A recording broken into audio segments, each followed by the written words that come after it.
Meus amigos, na história da humanidade, muitas barbaridades têm sido praticadas contra as mulheres.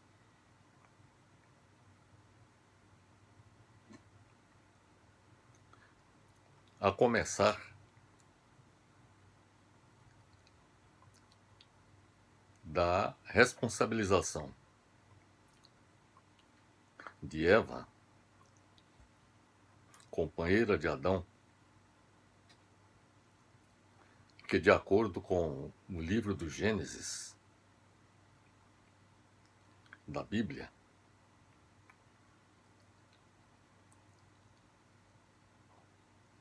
é citado que Eva teria sido a principal responsável pela desobediência de Adão com relação a consumir o fruto proibido, a maçã. A partir desse episódio, de acordo com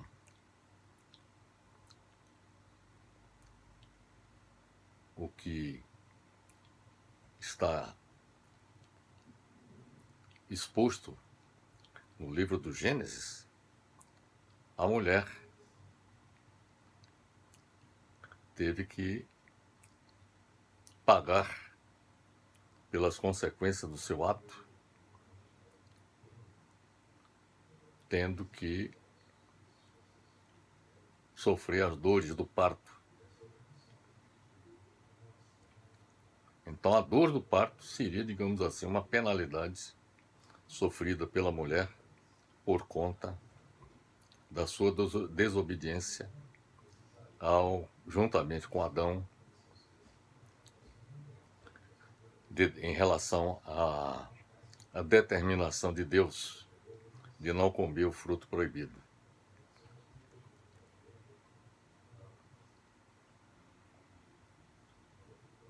Além de ser atribuído a Eva e também a Adão pelo pecado de ter consumido a maçã,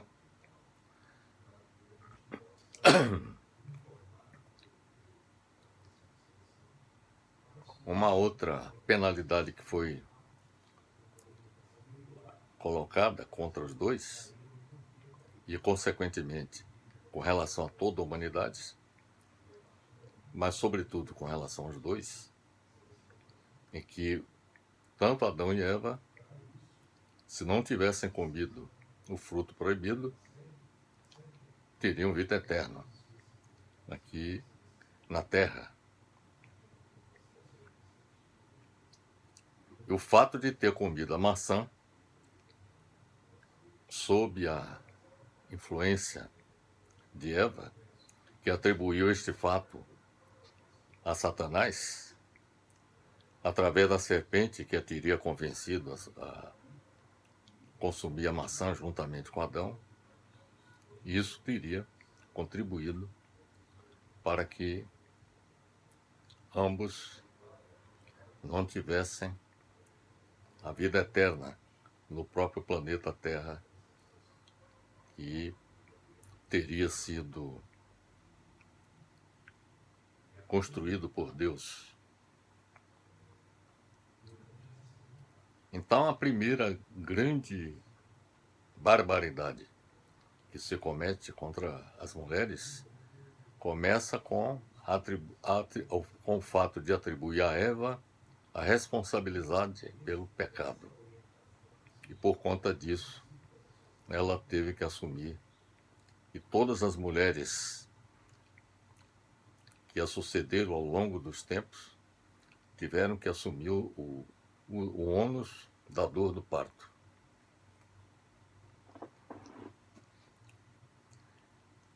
Este fato, em certa medida, contribuiu para que, ao longo da história,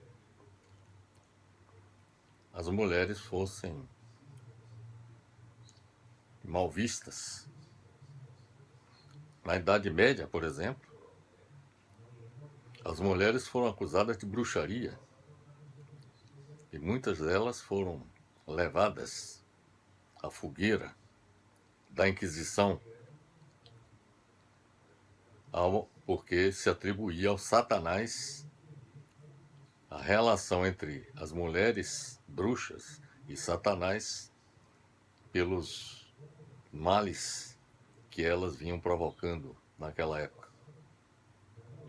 E tudo isto, quer dizer, a morte das mulheres na fogueira, por conta da Inquisição patrocinada pela Igreja Católica. Uma outra barbaridade que aconteceu ao longo da história reside no fato de as mulheres terem sido as grandes responsáveis pela eclosão da primeira revolução agrícola no mundo. A revolução agrícola foi uma invenção feminina, simplesmente porque na época das comunidades primitivas, os homens saíam para caçar e as mulheres ficavam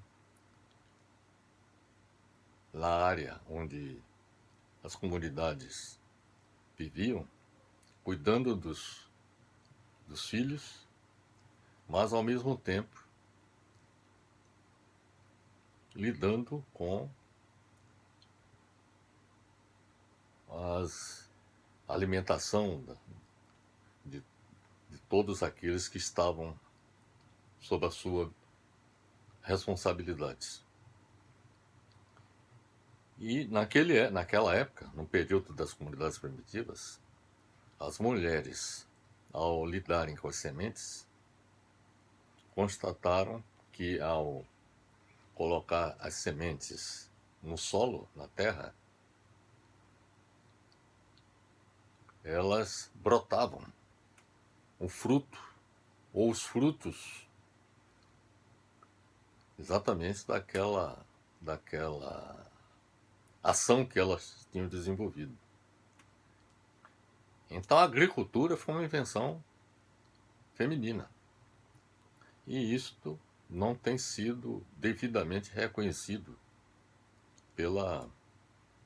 historicamente pelos responsáveis, por aqueles que elaboram a história econômica do mundo.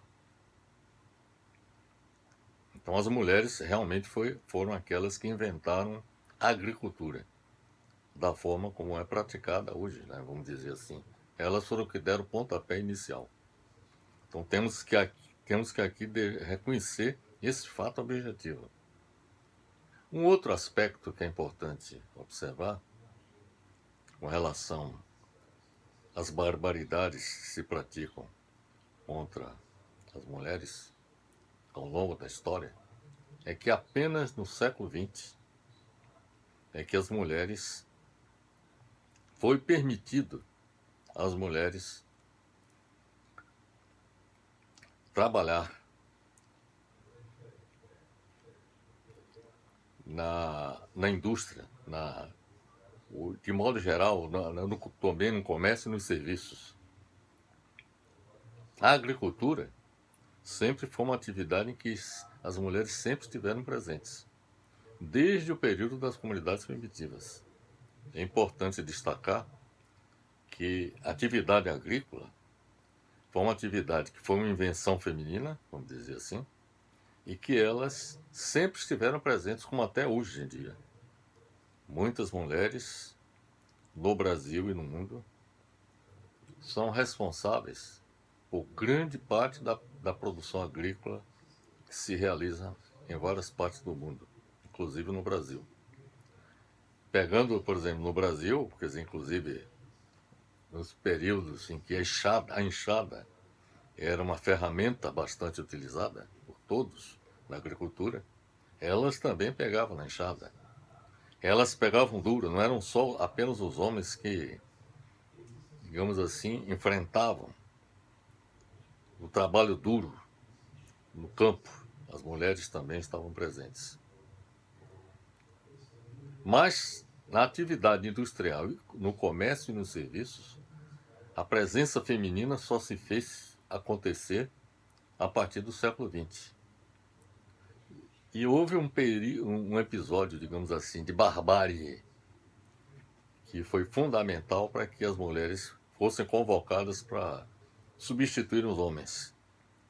E foi exatamente a Segunda Grande Guerra, a Segunda Guerra Mundial.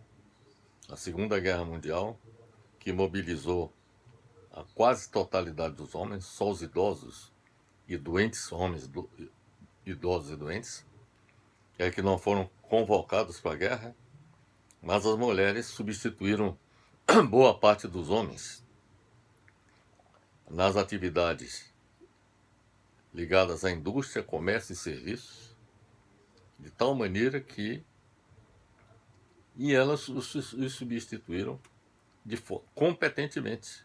Foram muito competentes, inclusive fabricando aeronaves, aviões, inclusive de guerra, tanques, automóveis, quer dizer, todos os equipamentos, quer dizer, muitas mulheres estiveram presentes, sobretudo nos países capitalistas avançados, como é o caso dos Estados Unidos, no Japão, como por exemplo na França, na Inglaterra. Muitas mulheres estiveram presentes exatamente em muitas indústrias, produzindo da mesma forma que os homens produziam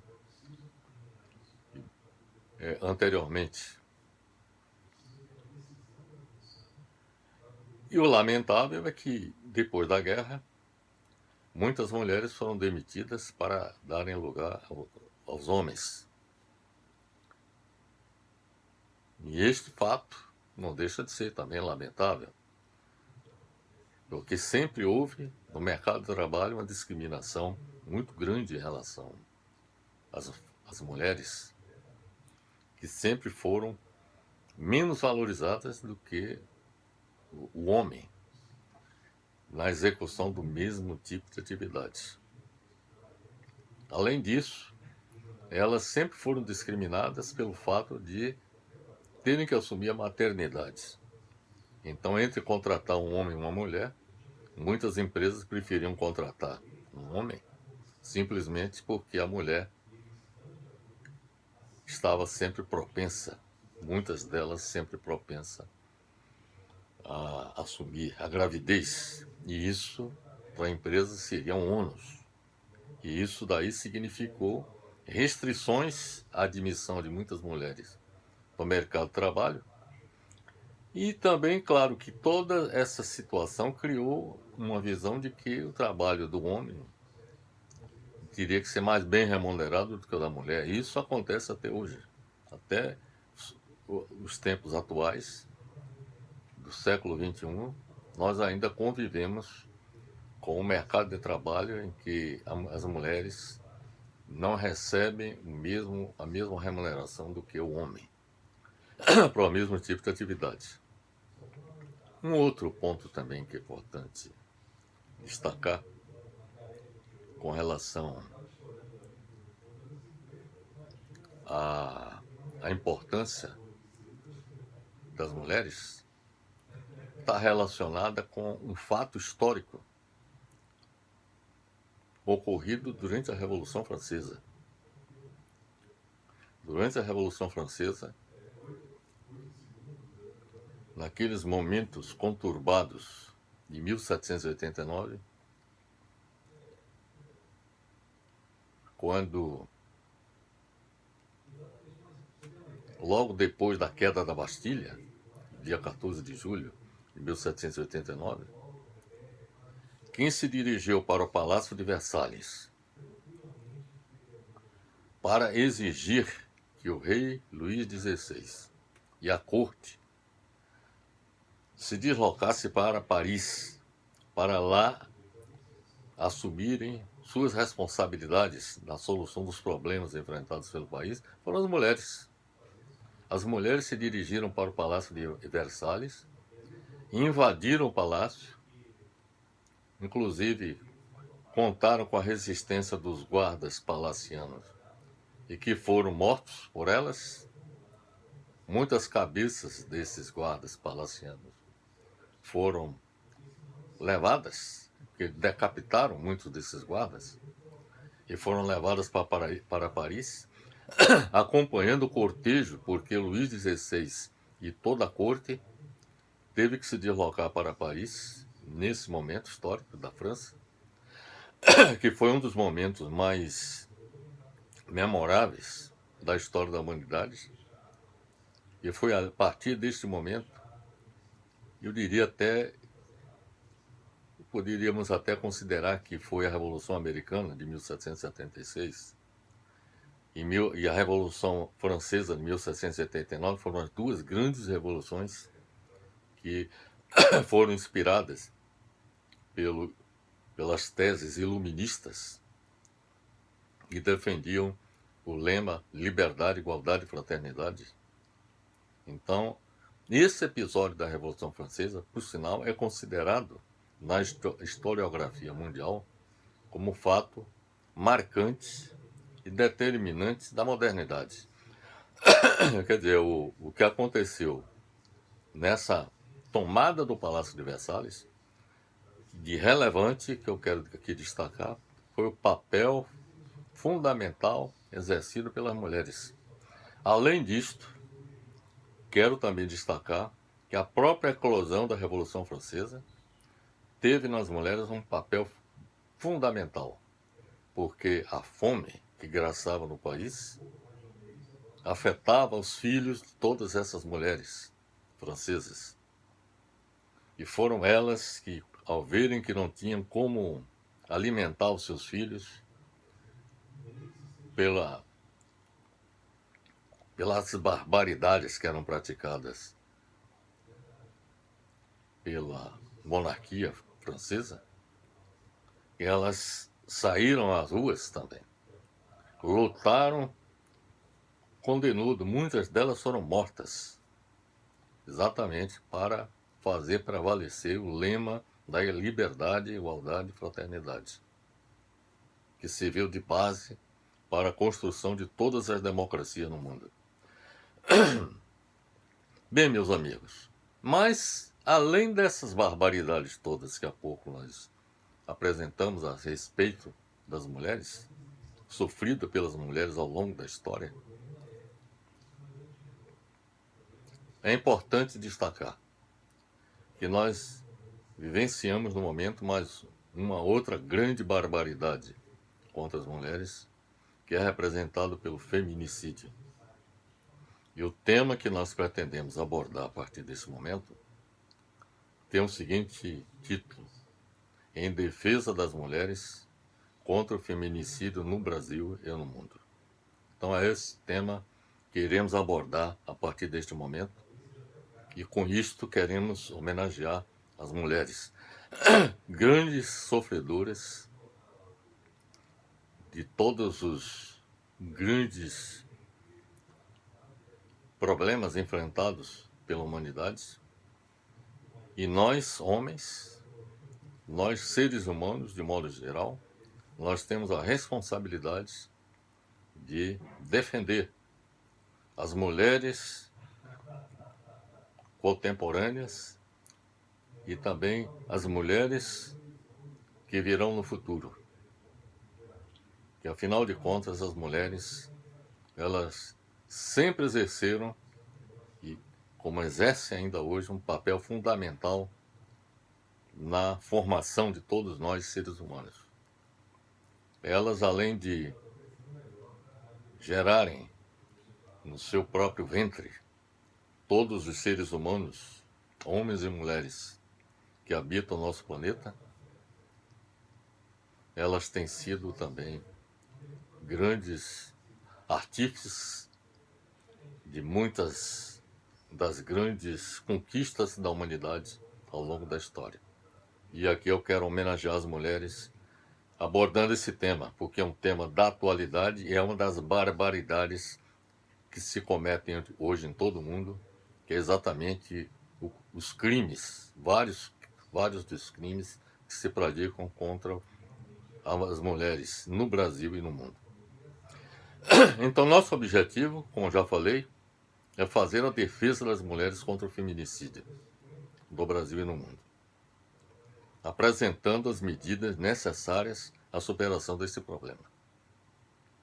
Eu tive a oportunidade de fazer uma pesquisa sobre estatísticas de ocorrência do feminicídio, como também de soluções que foram apresentadas por vários autores, vários pesquisadores a respeito desse assunto. E claro que a partir desta análise que eu fiz, eu pude construir uma solução, digamos assim, abrangente, a mais abrangente possível, que permitiria solucionar o problema do feminicídio no Brasil e no mundo. É importante observar que a palavra feminicídio se refere ao assassinato de mulheres por questões de gênero, ou seja, em função do menosprezo ou discriminação contra a condição feminina. Trata-se de um crime de ódio, no qual a motivação da morte precisa estar relacionada ao fato de a vítima ser do sexo feminino. A palavra feminicídio foi difundida na década de 1970 pela socióloga sul-africana Diana Russell.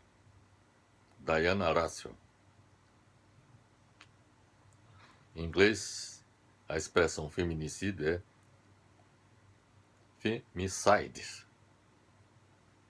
Com esse novo conceito de feminicídio, ela contestou a neutralidade presente na expressão homicídio, porque as mortes de mulheres que ocorreram em toda a história da humanidade, até essa citação desse termo, a criação desse termo pela socióloga sul-africana, se considerava a morte de mulheres como homicídio.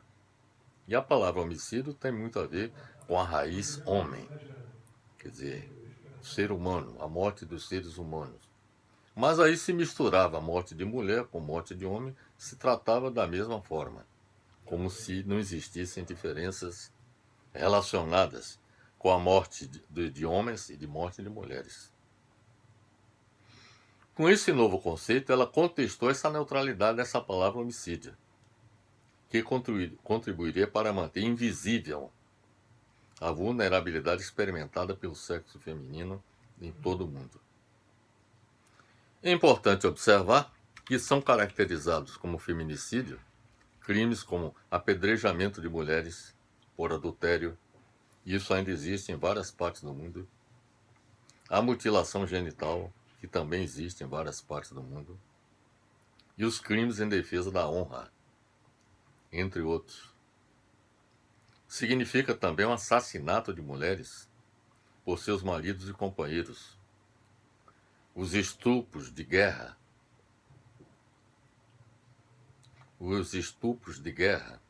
a morte por preconceito racial e a morte pelo tráfico e exploração sexual, que trata as mulheres como objetos sexuais e descartáveis.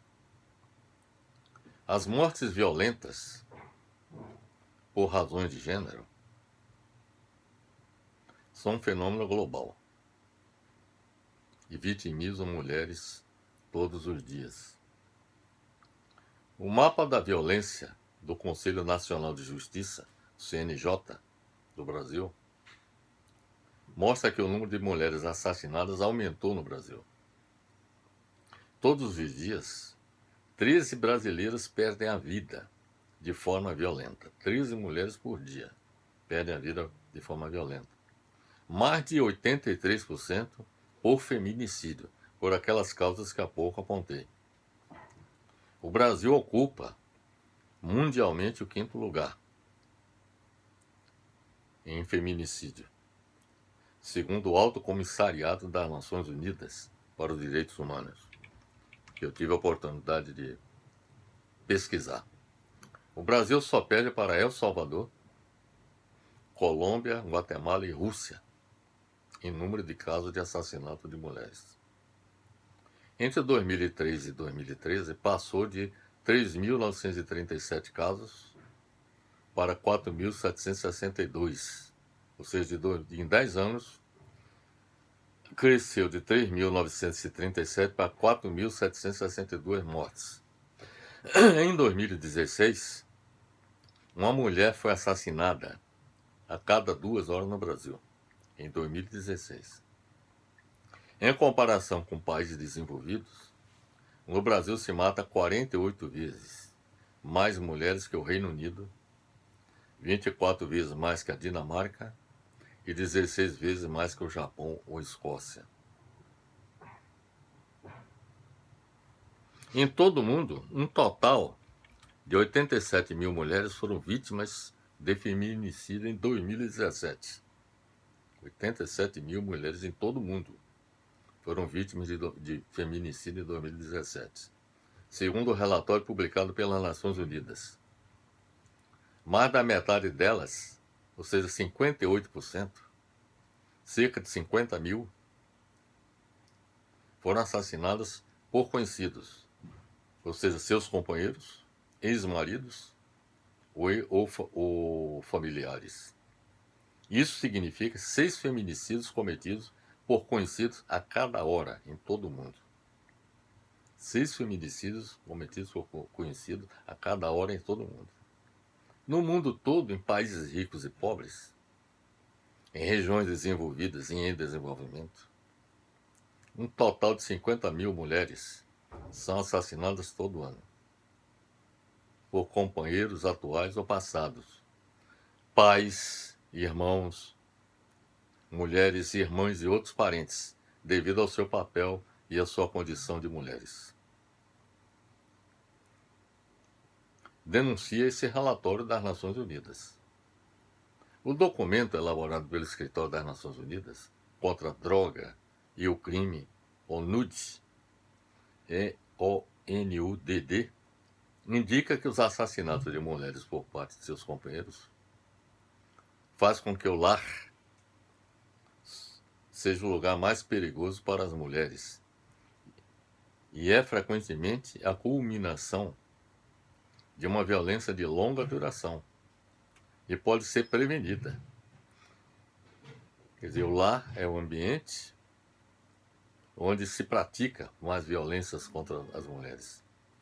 E isso acontece durante longa duração, quer dizer, as mulheres, antes de serem assassinadas, sofrem as consequências de muitos maltratos que são praticados contra ela. O feminicídio é apenas a ponta do iceberg da violência contra a mulher e representa o desfecho mais extremo do problema. Segundo dados divulgados pelo Fórum Brasileiro de Segurança Pública, a cada hora, 503 mulheres acima de 16 anos foram agredidas no Brasil em 2016.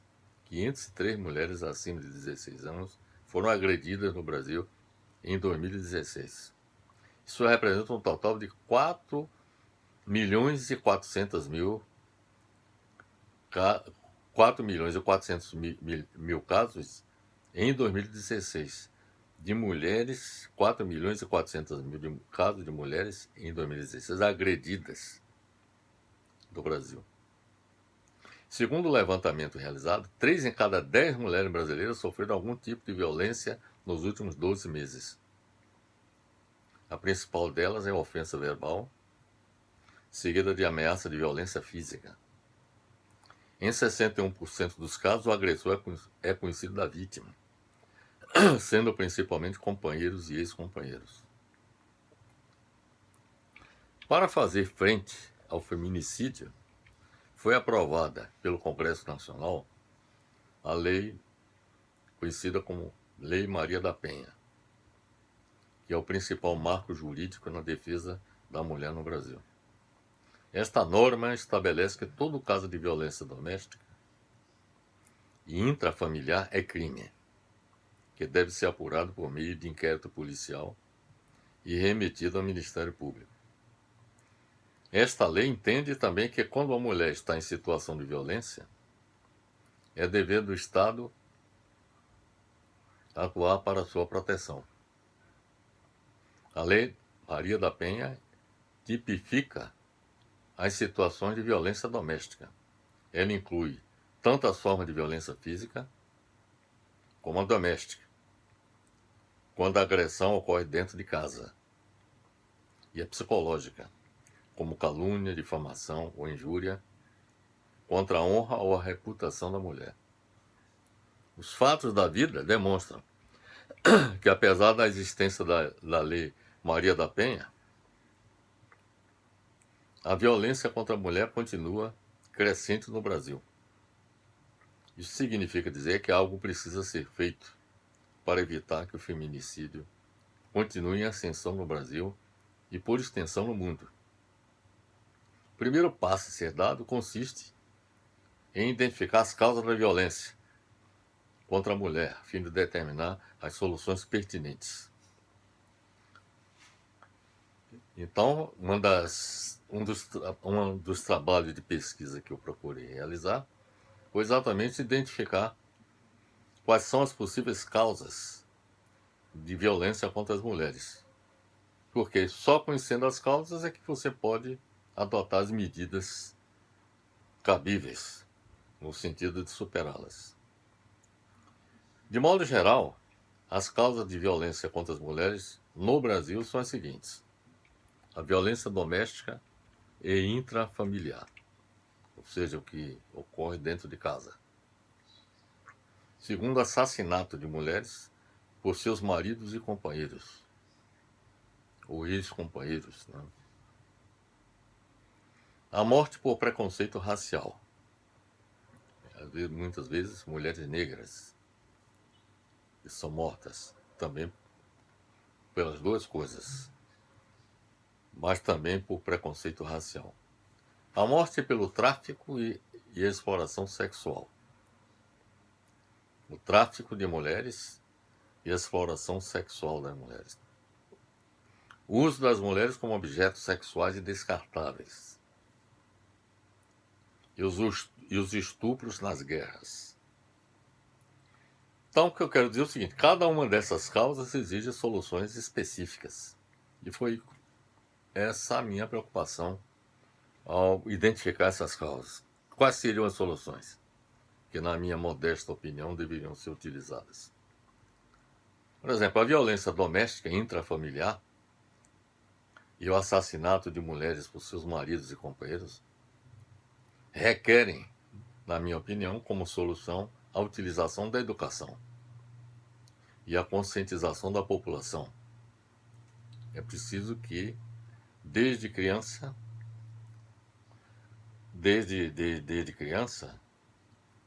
todos sejam educados de forma a valorizar o papel da mulher e conscientizar a população para romper com o machismo e a misoginia existentes. Ou seja, a tentativa de tornar a mulher um objeto de valor secundário. Então é preciso romper com o machismo e a misoginia existentes.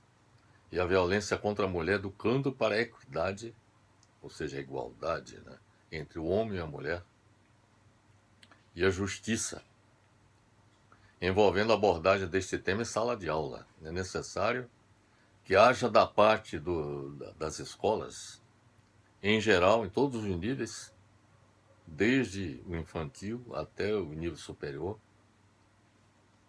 a educação de todos, no sentido de igualdade entre homem e mulher e a prática da justiça ao tratar da questão feminina. Além da educação para a equidade e a justiça, é necessário a produção de estatísticas que fundamentem as políticas públicas. É necessário que os governos adotem políticas públicas que sejam eficazes, inclusive políticas públicas na área da educação, por exemplo. Políticas públicas na área da segurança pública. Políticas públicas no sentido de fazer com que as empresas e a sociedade em geral tenham um comportamento construtivo com relação à mulher. E a realização de campanhas voltadas para a população como um todo, campanha de conscientização da população.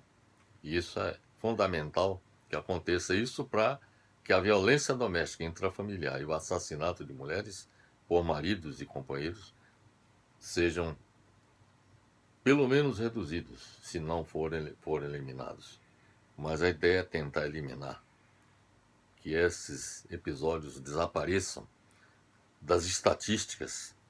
E é exatamente por isso que é importante dispor de estatísticas que possibilitem identificar exatamente as razões que levaram as pessoas a praticarem esses crimes contra a mulher. É preciso também que a ciência, em todas as áreas do conhecimento científico, colabore no sentido de realizar testes de toda a população para avaliar a presença de patologias nos indivíduos com base na biologia, saúde mental, saúde emocional e convicções filosóficas, que muitas vezes a convicção filosófica contribui para criar essa imagem extremamente negativa com relação à mulher. Então é importante que as pessoas que tenham essas patologias, elas sejam tratadas. Então, realizar testes para tratar essas pessoas que apresentam essas patologias. Para mencionar, portanto, algumas áreas específicas a serem utilizadas visando o tratamento médico e psicológico dos indivíduos problemáticos. É importante que haja esse tipo de tratamento, que esse tipo de avaliação médica e psicológica dos indivíduos que apresentam anomalias ou patologias que possam levá-los a praticar crimes contra a mulher. Além da educação das pessoas e do uso da ciência, conforme há pouco eu falei, é preciso que uma mídia consciente, e aí entra a questão da mídia, os meios de comunicação, televisão, rádio, jornais, etc., e as próprias redes sociais, é necessário que haja uma vigilância com relação às redes sociais, no sentido de que elas sejam conscientes e responsáveis no combate à violência contra a mulher. E que elas sejam responsabilizadas legalmente quando contribuem para incentivar a violência contra as mulheres. E eu diria o seguinte, isso deveria se aplicar à violência em geral. Mas, como estamos tratando da violência contra a mulher, na questão da mulher deveria haver esse tipo de abordagem. Então essas seriam as soluções para esse caso específico que há pouco falei de fazer frente à violência doméstica intrafamiliar e ao assassinato de mulheres por seus maridos, companheiros e até ex-companheiros. Então essas seriam as soluções que eu entenderia como essenciais para fazer frente a esse problema. Nada disso, por exemplo, acontece hoje em dia. Esta é uma das explicações para o fato das estatísticas serem crescentes. Então, se adotarem esse procedimento que há pouco falei, certamente essas estatísticas diminuirão. Agora, com relação à morte de mulheres por preconceito racial, requer como solução a utilização da educação das pessoas também e a conscientização da população no combate ao racismo. Aí já é um outro aspecto. Para educá-la, ou seja, a população, para a prática da equidade, da igualdade social, da igualdade racial também, e da justiça envolvendo a abordagem deste tema em sala de aula. É necessário que em sala de aula a questão do racismo seja tratado também como um tema permanente em todos os níveis, desde a infância até o ensino superior, a fim de que a discriminação racial que ainda existe no Brasil, ela seja reduzida ou eliminada. Deveríamos eliminar, porque não tem sentido a discriminação racial. Mas há morte de mulheres por preconceito racial. E para isso é necessário que haja também o mesmo trabalho de educação, que há pouco falei, deveria ser aplicável também ao caso do combate ao racismo, abordando esse tema em sala de aula.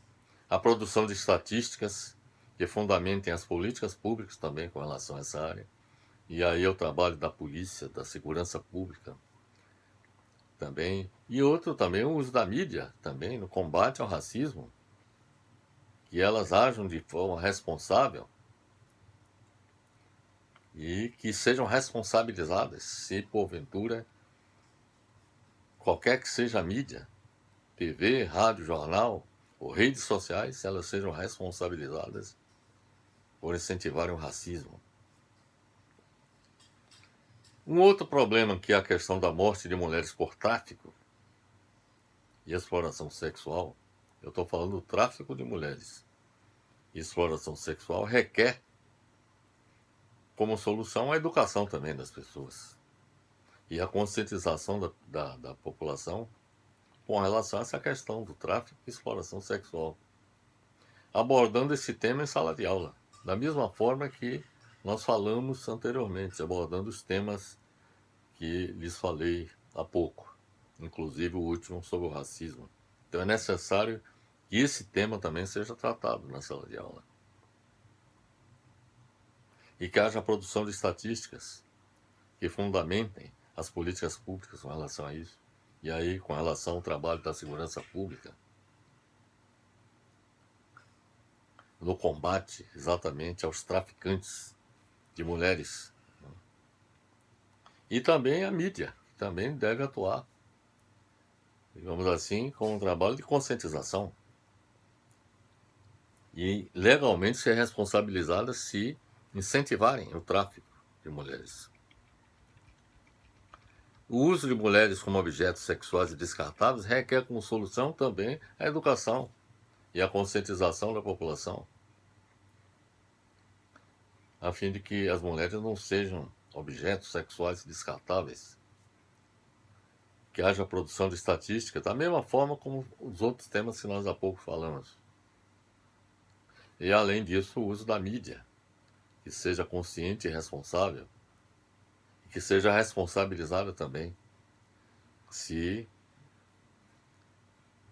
nas inserções do seu conteúdo, todas as mídias existentes, faça, digamos assim, um incentivo ao uso de mulheres como objetos sexuais descartáveis. Finalmente, o último tema, que é de respeito aos estupros de mulheres nas guerras. Um aspecto importante observar é que a guerra, as mulheres são as maiores sofredoras da ação, não só do ponto de vista militar, muitas delas são mortas ou feridas por balas de todos os tipos que são lançados contra as populações civis, mas também existe um outro problema que só as mulheres enfrentam esse problema. Isso daí acontece não só nas áreas ocupadas pelos exércitos do seu próprio país, mas também de países inimigos. As mulheres são alvo da sanha de muitos soldados que praticam estupros. E isso aconteceu em larga escala na Primeira Guerra Mundial, na Segunda Guerra Mundial. E também nas guerras recentes, quer dizer, em todos os países onde ocorreram guerras, os estupros se multiplicaram. Então, os estupros de mulheres nas guerras exigem, como solução, a realização de mudanças sociais, que contribuem para a existência de um estado de bem-estar social que evite a eclosão de conflitos sociais, porque também os estupros acontecem em países em guerra civil. Então é importante que evite a eclosão de conflitos sociais que conduzam à ocorrência de guerras civis, porque nesses casos também acontecem problemas dessa natureza, de estupros contra as mulheres, bem como a realização de mudanças nas relações internacionais, que possibilitem evitar a eclosão de conflitos internacionais ou de guerras mundiais. Ninguém mais do que as mulheres deveriam ser defensoras não só da paz social em cada país, para evitar a ocorrência de guerras civis e de conflitos sociais que produzam estupros, que levem a estupros, mas também deveriam as mulheres encabeçarem a luta pela paz mundial. Ambas, a paz social e a paz mundial, são as condições para evitar o estupro de mulheres nas guerras. Sem a paz social em cada país, que evite a ocorrência de guerras civis, e sem a paz mundial, que evite a ocorrência de guerras mundiais, os estupros não serão eliminados, os estupros de guerra não serão eliminados. Então precisamos lutar no sentido de evitar que isso aconteça. É claro que existem os estupros em condições de vida normal. E os estupros, digamos assim, em condições normais de vida existentes em sociedades, esses estupros também deveriam ser, digamos assim, condenados e tratados com educação e também usando a mídia. Quer dizer, é preciso que haja também não só educação e o uso da mídia para conscientizar a população no sentido de fazer com que a prática do estupro, nas condições de vida que nós estamos vivenciando no momento, não aconteça. Então é educação e trabalho de conscientização por parte da mídia. É fundamental que haja isso. Além dessas soluções que há pouco falei, para eliminar ou atenuar as causas do feminicídio no Brasil e no mundo, é preciso que sejam adotadas medidas de amparo às mulheres sobreviventes e suas famílias, de todas aquelas situações que eu falei, de causas do feminicídio. Não bastam as leis. Está comprovado que a Lei Maria da Penha, por exemplo, não tem sido suficiente para refrear a ocorrência de feminicídio. Não bastam as leis e o combate aos crimes se os afetados pela violência não são amparados pelo Estado e pela sociedade. É importante que todas as mulheres vítimas do feminicídio sejam amparadas pelo Estado. É necessário que hajam leis, sim, para que todas essas mulheres sejam amparadas. A valorização da memória das vítimas, das mulheres, e a reparação a quem foi afetado também devem ser levadas em conta no enfrentamento da violência contra as mulheres. Então é importante valorizar a memória das vítimas e repará-las nos devidos termos. Também é preciso investir em apoio psicológico e social e em programas de geração de renda, para que as vítimas tenham o direito a recomeçar suas vidas. Isso é um dado importante. É necessário que todas as vítimas do feminicídio, elas tenham a proteção do Estado, não só para evitar que elas sejam vítimas do feminicídio, mas que, sendo vítimas do feminicídio, elas sejam amparadas após a ocorrência do problema. Também é preciso investir em apoio psicológico e social em programas de geração de renda. E isso daí é importante que isso aconteça para que elas possam recomeçar suas vidas.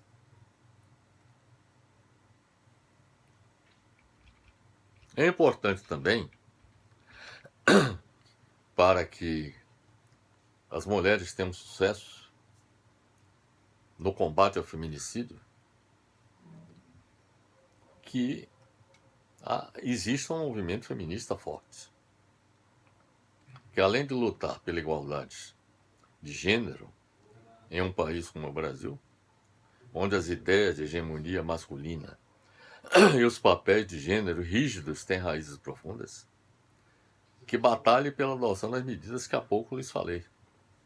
É necessário que o movimento feminista seja atuante, seja forte, que seja capaz de influir em todos os níveis da sociedade, inclusive não só no poder executivo, no parlamento, nas mídias, TV, jornais, redes sociais e na sociedade como um todo. É necessário a luta das mulheres, é crucial para acabar com o feminicídio. Nada acontecerá sem a luta das mulheres. Esse é um aspecto que é importante observar. As mulheres precisam sair às ruas e pressionar o governo e o parlamento para que leis e políticas públicas venham em seu socorro. Esta luta não é apenas das mulheres, mas de toda a humanidade. E eu, por exemplo, assumo a defesa das mulheres, porque eu entendo que a questão feminina é uma questão que interessa a toda a humanidade. É preciso que haja solidariedade, também por parte dos homens de boa vontade e dos movimentos sociais em geral, para que haja transformação capaz de acabar com o feminicídio.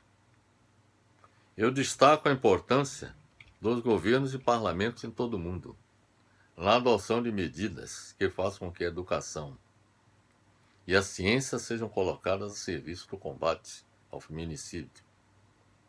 A questão da educação e da ciência serem colocadas a serviço do combate ao feminicídio. Isso tem muito a ver com o papel do governo. É responsabilidade do governo fazer com que a educação e a ciência sejam colocadas a serviço do combate ao feminicídio, bem como da adoção de legislação e implementação de políticas públicas com o mesmo objetivo. Quanto à educação, seu papel, lhes falei anteriormente sobre o que se deveria fazer com relação à educação. Quanto à educação, agora eu vou detalhar mais a respeito disso. Quanto à educação, seu papel é fazer com que as pessoas sejam felizes. Quer dizer, eu diria que o principal objetivo da educação não é, como muita gente pensa, preparar as pessoas para o mercado de trabalho. Não é essa a tarefa da educação. A tarefa da educação, eu diria que fazer com que as pessoas sejam felizes e disso resulte um comportamento saudável. Como comportamento saudável, eu diria o seguinte: as pessoas se tornarem cidadãs comprometidas com a sociedade, com os interesses da sociedade como um todo, com o bem-estar da humanidade. Vamos colocar melhor as coisas nesse sentido. E isso é ter comportamento saudável. Para que isso aconteça, que a pessoa tenha um comportamento saudável, é necessário que as pessoas sejam felizes. E então a tarefa do educador, da educação, é fazer as pessoas felizes. Além de tornarem as pessoas cidadãs com comportamento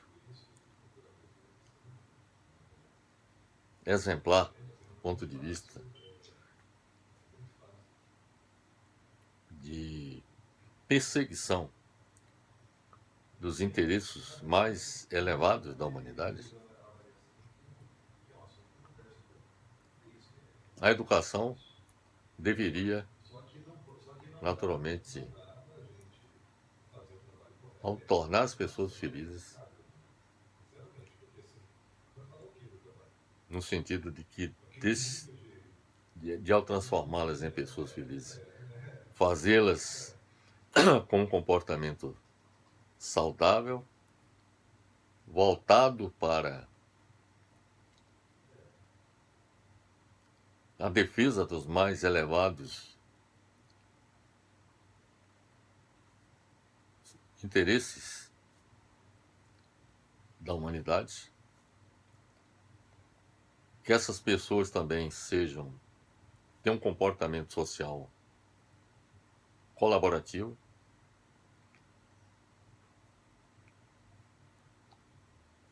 que essas pessoas, na convivência social, seja respeitadora uma das outras,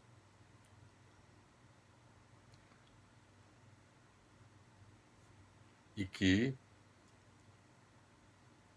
do ponto de vista político, elas estejam identificadas com as melhores causas da humanidade.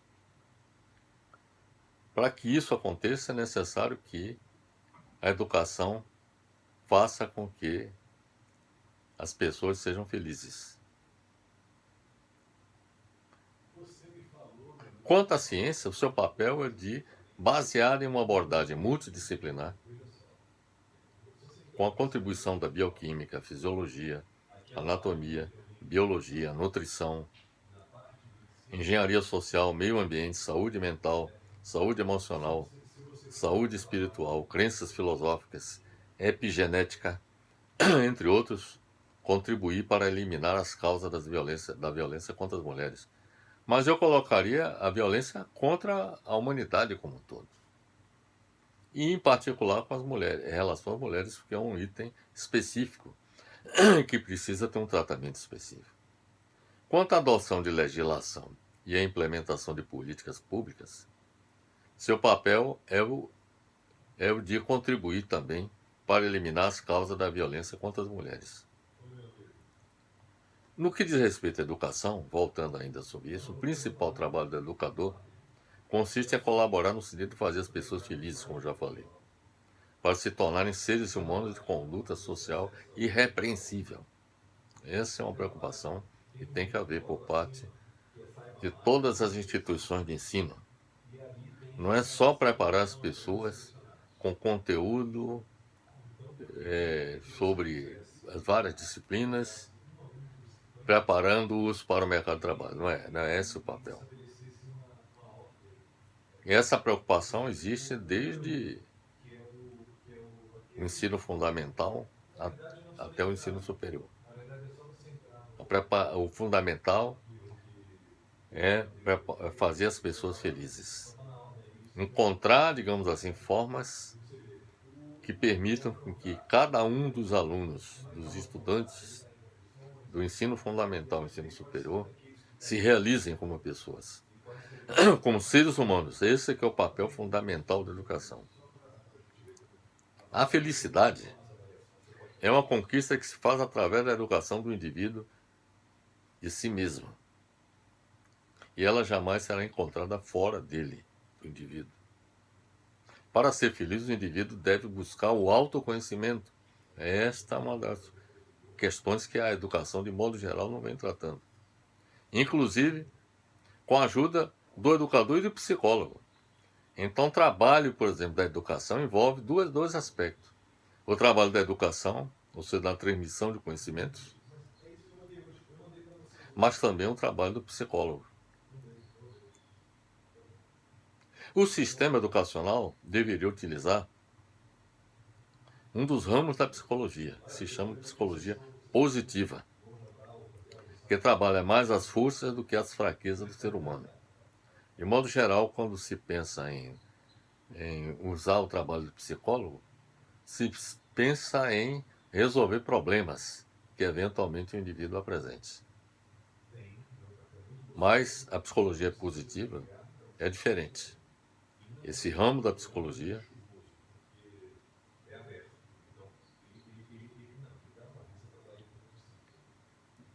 ela trabalha mais as forças do que as fraquezas do ser humano. Mais a busca da felicidade do que o estudo das doenças mentais.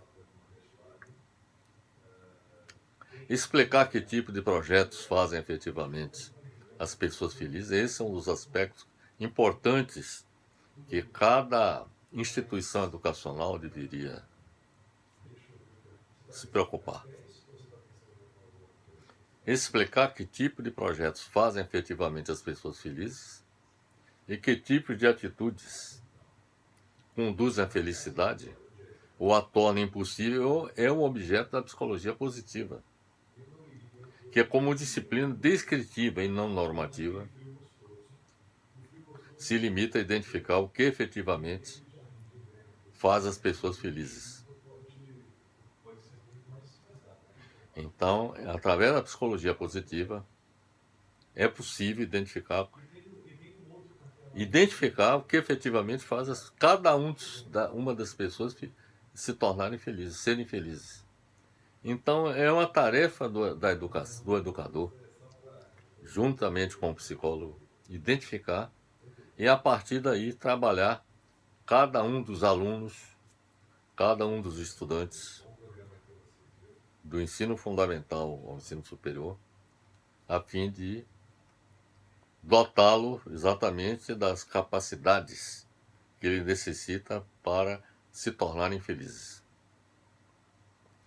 Em apoio à educação, a psicologia positiva explora a importância de um indivíduo saber interpretar corretamente o mundo e a si mesmo. Esse é um ponto importantíssimo. A educação, o papel da educação é capacitar o indivíduo a saber interpretar corretamente o mundo e a si mesmo. Conhecer a si mesmo, interpretar a si mesmo e interpretar o mundo que vivemos. Para transformar o mundo que vivemos, nós precisamos também transformar o indivíduo. E eu acho que é importante o uso da psicologia positiva. Parte da infelicidade dos indivíduos resulta de modos errados de interpretar as coisas da vida. O feminicídio resulta disso, exatamente disso. Então precisamos intervir na área da educação nesse sentido, nessa direção. Bem entendido? No que diz respeito à ciência, não há dúvidas quanto ao fato de que já existe conhecimento científico suficiente sobre o funcionamento de um ser humano e suas patologias associadas.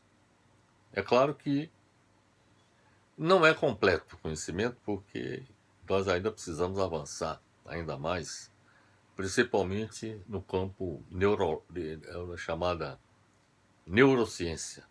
O campo neurológico, por exemplo, é um campo que ainda precisa haver muito conhecimento para entender o comportamento, o funcionamento do cérebro humano, por exemplo.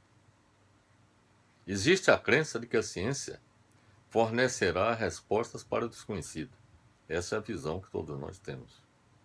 Embora a ciência ainda não tenha provado fornecer todas as respostas para todas as coisas. As soluções da ciência seriam buscadas no nível de causa raiz da violência. É isso que a ciência tem que chegar lá. Contra as mulheres, usando o que? A biologia. A nutrição, por exemplo, a nutrição pode contribuir também para isso. A engenharia social. E aí entra também sociologia, ciências sociais, quer dizer, o meio ambiente. Quer dizer, o meio ambiente natural contribui para isso também. Há já estudos que apontam que existem problemas, como também há estudos do ponto de vista social, sociológico, por exemplo, que contribuem também nesse sentido. Como também, por exemplo, no campo da medicina. A questão saúde espiritual também, quer dizer, preciso verificar como é que está o estado espiritual do indivíduo para avaliar as causas da violência. E as convicções filosóficas também. Então, às vezes, o indivíduo tem uma mentalidade retrógrada de base filosófica, com filosofias retrógradas, ultrapassadas, e que desvalorizam, por exemplo, o papel da mulher. E isso daí contribui para comportamentos extremamente negativos com relação ao sexo feminino. Isso só apenas para mencionar algumas disciplinas que deveriam ser objeto de pesquisa por parte da ciência. A mídia de notícias, por exemplo, apresenta imagens e narrativas negativas sobre o comportamento psíquico dos seres humanos. Isso produz a química corporal, a partir do pensamento que, por sua vez, produz os comportamentos negativos externalizados. A mídia de notícias dominante não alimenta a sociedade com informações que geram esperança, com as informações ruins, que geram medo, preocupação, ansiedade. E todas aquelas coisas que fazem com que a química ruim surja dentro e se manifeste externamente. Então é importante que, por exemplo, a ciência aborde a questão da mídia e que avalie, por exemplo, o impacto dessas notícias ruins sobre a química do comportamento humano. A ciência pode colaborar certamente na solução desses problemas.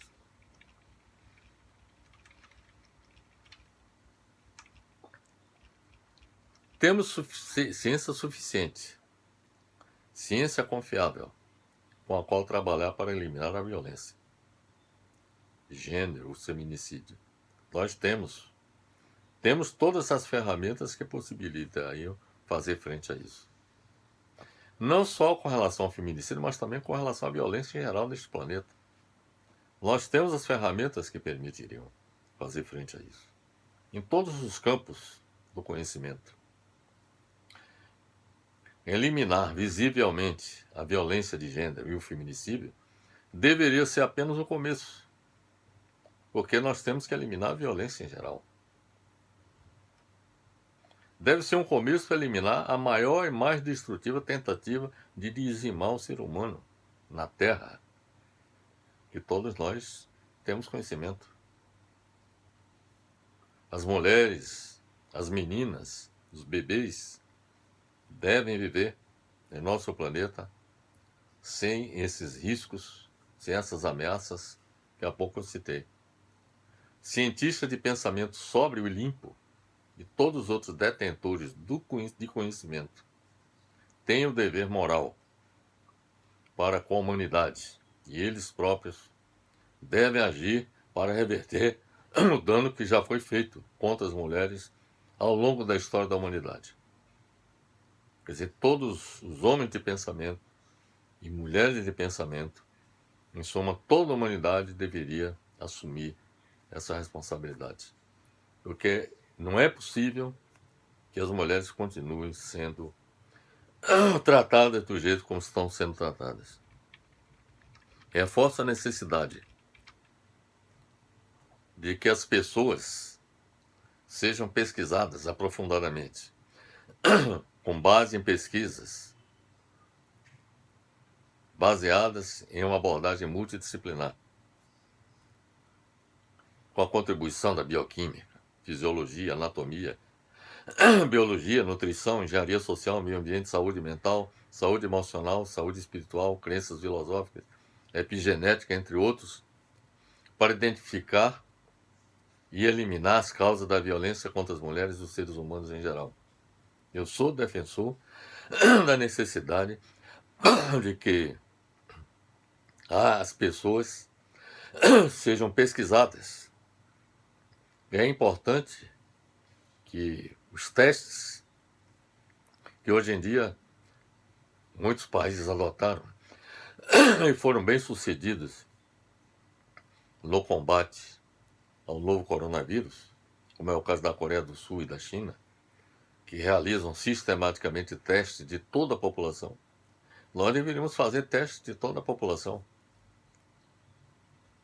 não só no Brasil, mas em todo o mundo, para identificar as patologias que as pessoas tenham. Porque uma das formas de evitar, no caso do vírus, de evitar que o vírus se dissemine é que as pessoas infectadas pelo vírus continuem no ambiente social infectando outras pessoas. Isso se aplicaria também às pessoas que apresentam patologia social criminosa, tendentes a praticar o feminicídio, por exemplo, ou a violência em geral. Então, eu considero que esse tipo de abordagem deveria ser colocada mundialmente, globalmente, não só para combater o feminicídio, mas para combater a violência em geral. Finalmente, eu enfatizo que a violência contra as mulheres e a violência em geral também requerem a realização de mudanças profundas na sociedade em que vivemos, com o propósito de fazer com que o comportamento humano não seja influenciado pelos males sociais e que as pessoas sejam educadas no sentido de um bom comportamento social.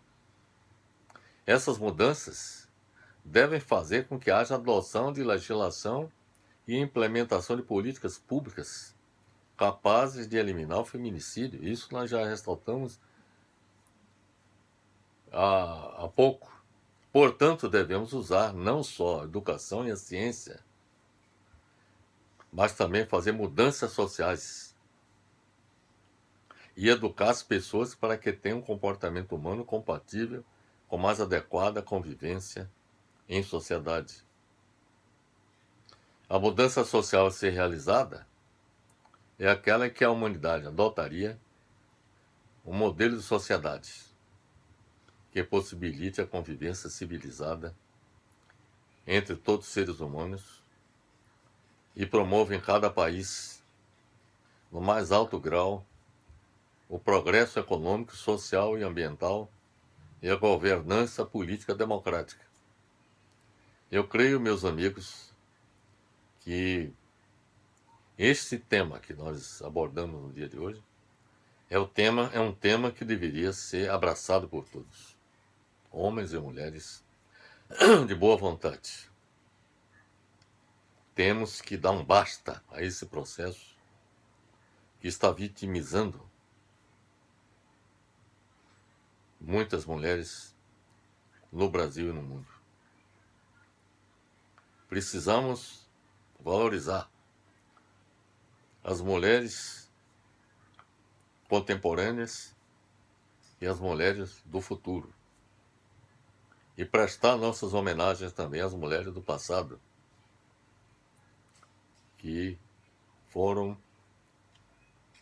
grandes responsáveis por muito de positivo que a humanidade realizou ao longo da sua história. Portanto, meus amigos, eu finalizo deixando essa mensagem para todos, de que precisamos fazer com que o feminicídio seja extirpado de uma vez por todas do Brasil e do mundo. Meu abraço fraternal para todos.